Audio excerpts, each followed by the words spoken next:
जाजपुरवासी आमर माननीय पूर्वतन मुख्यमंत्री नवीन पट्टनायक चाहिए प्रत्येक जिले में गोटे गोटे मेडिकल कॉलेज करने से प्राय 7टी जिले में मेडिकल कॉलेज कर जाजपुर जिला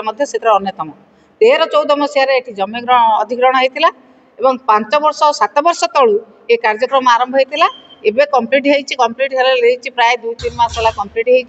होने इनाग्रेसन कर कौन कथा करना आम मागिलु जो भाई भाव में 100टी सीट मागिलु 100टी सीट दे ना 50टी सीट देते पाने पाठपढ़ा आरंभ कर ये दान हूँ माननीय पूर्वतन मुख्यमंत्री नवीन पट्टनायक एवं पूर्वतन विधायक बबी दास बाबा नौ कहते केवल रंग बदल ना बदल किसी करेंगे किसी करना पर्यटन एवं गोटे परिवार आपण देखूँ गोटे परिवार जब सरकारी चाकरिया जड़े सरकारी चाकरिया कार्ड काढ़ा कथा कि समस्त कार्ड काटुच्च परिवर्तन केते प्रकार परिवर्तन कर केवल निजर आत्मप्रचार पूर्वतन सरकार जहाँ करते माननीय पूर्वतन मुख्यमंत्री नवीन पट्टनायक से कथार ना परिवर्तन कर रंग परिवर्तन कर बाहना चेष्टा कर साधारण लोक बुझीगले बुझी सारे ये केते प्रकार परिवर्तन।